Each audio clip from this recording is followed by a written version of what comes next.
नमस्कार मित्रों, ज्योतिष मित्र विजय कुमार तिवारी फिर आपके समक्ष एक नए वीडियो में। मित्रों, आप सब जानते हैं कि ग्रहों की दशा हमारे जीवन को बहुत अधिक प्रभावित करती है। साथ ही किसी भी ग्रह को यदि हम देखना चाहें कि हमारे जीवन में कितना असर करती है, तो हम यदि समस्या में आते हैं तो उस ग्रह के निस्तारण के लिए यानी उन समस्याओं से उबरने के लिए हम ग्रहों का जाप करते हैं। तो हम उन ग्रहों का कितना जाप करें और कैसे करें, ये जानना बहुत अधिक आवश्यक है, क्योंकि बिना जाने यदि हम ग्रहों का जाप करते हैं तो वे हमारे लिए लाभदायक न होकर नुकसानदायक हो सकते हैं। साथ ही बहुत बार हम सोचते हैं किसी के बताने के बावजूद भी आप उन ग्रहों का लाभ उठा नहीं पा रहे, क्योंकि कितने ग्रहों को कितनी बार जाप करना चाहिए। यदि गलत संख्या में आप जाप करते हैं तो उसका भी आपको लाभ नहीं मिल सकता। तो मित्रों, आइए आज हम जानते हैं कि नवग्रहों में किन ग्रहों का कितना जाप करना चाहिए और किस प्रकार से जाप करना चाहिए। तो सबसे पहले हम ये बताना चाहेंगे कि सबसे पहले जो ग्रहों का राजा है उसे सूर्य कहा जाता है, और सूर्य सभी ग्रहों को नियंत्रित रखता है क्योंकि वह उन ग्रहों का मुखिया भी है। तो सूर्य का जो जाप है, ओम सूर्याय नमः, सिर्फ इस बीज मंत्र का जाप हम कर सकते हैं, लेकिन संख्या इसकी 7000 संख्या होती है। या रुद्राक्ष की माला से या तुलसी की माला से इसका जाप कर सकते हैं, लेकिन ध्यान रखिए इसकी जो संख्या है वो 7000 होती है। अब जप किस प्रकार से करना चाहिए? जप है वो बाएं हाथ में योग मुद्रा होनी चाहिए और दाहिने हाथ में जो है वो हमारी गोमुखी के अंदर माला रखकर जाप करना चाहिए। उस माला को कोई देख न पाए, हम जाप जो है वो गोमुखी के अंदर यानी कि एक थैला बना होता है उसमें करना चाहिए। और जब माला पूर्ण हो जाए तो उस समय एक कमल गट्टा दूसरे एक दोने के अंदर रख देना चाहिए, जिससे हमारी संख्या की काउंटेबिलिटी होती है, यानी कि संख्या की गुणात्मकता हम लोग जान सकते हैं। साथ ही जब उसका दशमांश हवन करते हैं, यानी कि जैसे 7000 सूर्य का जाप किया तो उसका दशमांश जो है वो 700 हो गया, तो 700 आहुतियां अग्नि में जानी चाहिए।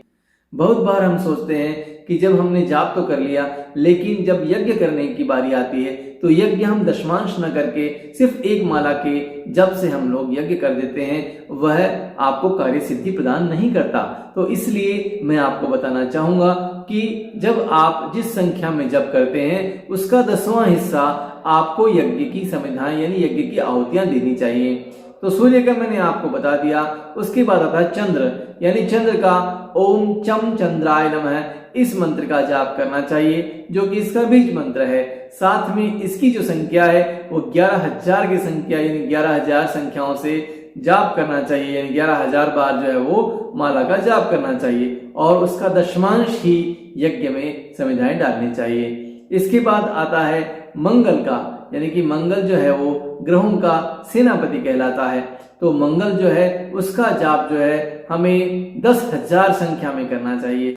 मंगल का जो बीज मंत्र है ओम भूम भौमाय नमः, इस मंत्र का, या ओम अंगारकाय नमः, इस मंत्र का जाप हमें नियमित करना चाहिए और 10000 की संख्या में इसका जाप करना चाहिए। इसके पश्चात बुध का जो नंबर आता है, यानी बुध का जाप जो है वो हमारे व्यापार के लिए और बहुत सारे सिद्ध कार्यों के लिए किया जाता है, यानी कि विद्या का और बुद्धि का सबका जो है अधिदाता है बुध, इसलिए बुध का भी जाप करना चाहिए। जिन जातकों की कुंडली में बुध का दोष है उन्हें बुध का जाप करना चाहिए।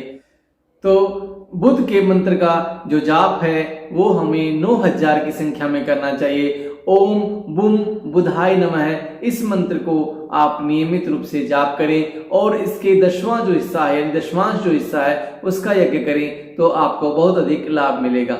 आपके व्यवसाय में 4 चांद लगेंगे और आपके जितने भी बुद्धि की जो भी जितनी भी समस्याएं हैं वो सभी दूर हो जाएंगी। इसके पश्चात गुरु का नंबर आता है, देव गुरु बृहस्पति, जो सबको ज्ञान प्रदान करते हैं और विवाह कारक भी हैं, यानी कि जिनके विवाह में बाधा आती है वो भी देव गुरु बृहस्पति का पूजन किया करें।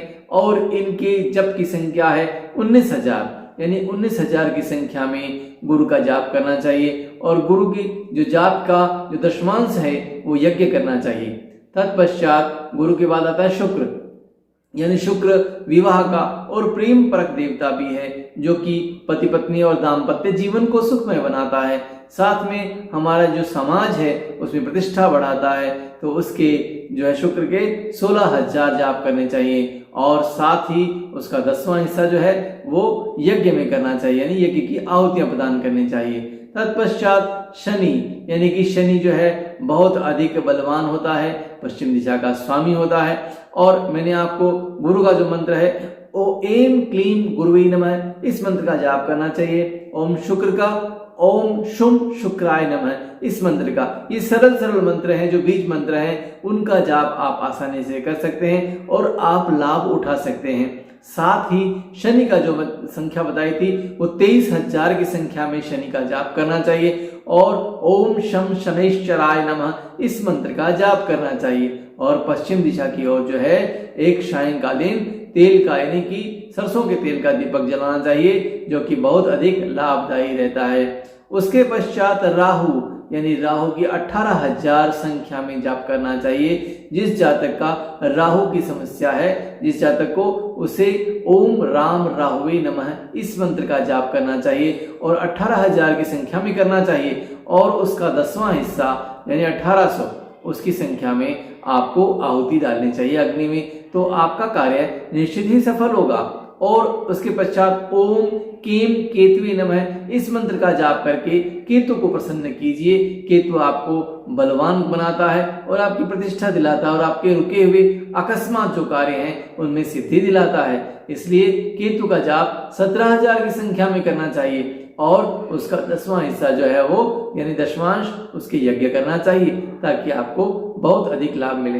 तो मित्रों, हम जब भी जीवन में देखते हैं कि कुंडली में बहुत सारे ग्रह उच्च के होते हैं और बहुत सारे ग्रह नीच के होते हैं, या बलवान नहीं होते या फल प्रदान नहीं करते, तो उन ग्रहों को आप 9 ग्रहों का जाप जो है निश्चित और समय पे करें। जो मैंने संख्या बताई है उस संख्या का जाप करें, आपको निश्चित ही सफलता मिलेगी, क्योंकि नियमित और निश्चितता जो है वो आपको चरम सीमा पर और आपको लाभ और उन्नति का जो सुख प्रदान करती है, जिससे आपका जीवन सफल होता है। आपके जितने भी रुके हुए कार्य हैं उनमें सारों में सफलता मिलेगी, ये निश्चित है। लेकिन निश्चित संख्या में और निश्चित मंत्र का जाप करें तो आपको सफलता में कोई रोक नहीं सकता। तो मित्रों, यही मेरा कार्य था कि आपको बताऊं कि किन किन मंत्रों का जाप कैसे कैसे करना चाहिए। तो इन मंत्रों का जाप जो है वो योग मुद्रा में करना चाहिए, यानी कि योग मुद्रा आपने जो देखी है, योग मुद्रा इस प्रकार से योग मुद्रा होती है, यानी कि 3 उंगलियां इस प्रकार से रहेंगी और अंगुष्ठा और तर्जनी जो है उंगली इस प्रकार से रहेंगी। और दूसरे जो हाथ के जो है वो आप जो है माला का जाप करेंगे, चाहे वो रुद्राक्ष की हो या तुलसी की हो, उस माला का जाप करेंगे। लेकिन वो एक थैले और गोमुखी का एक थैला आता है उसके अंदर करने चाहिए, ताकि किसी को दृश्य नहीं हो। और जब भी आपको, क्योंकि पूजा करते समय आप जब थोड़ी कभी उबासी आ जाती है या कहीं छींक आ जाती है या कहीं आप व्यस्त हो जाते हैं या आपका ध्यान भंग हो जाता है, तो उस समय आप जो है एक आचमनी रखें, यानी जल की बूंद जो है अपने मुंह में डालें और उसके पश्चात पुनः जो है आपका जाप प्रारंभ करें। जब आपकी जाप की माला जब पूरी होती है तो कमलगट्टे का बीज साइड में एक रख दें, ताकि वो जो कमलगट्टा है वो जब आप यज्ञ करेंगे तो उसमें शामिल हो जाएगा और आपको यज्ञ और जप का पूरा पूरा लाभ मिलेगा। तो मित्रों, कैसी लगी जानकारी? जिन मित्रों को जानकारी पसंद आई प्लीज लाइक शेयर और सब्सक्राइब करें। जिन मित्रों ने अभी तक नहीं किया है तो सब्सक्राइब करें। और आप सब लोगों ने इतना सहयोग किया है, मैं उनके लिए बहुत बहुत जो है वो मैं आपका आभार प्रकट करता हूं। आगे भी इसी तरह से साथ दीजिए और कमेंट बॉक्स में कमेंट जरूर डालिए। धन्यवाद। जय हिंद।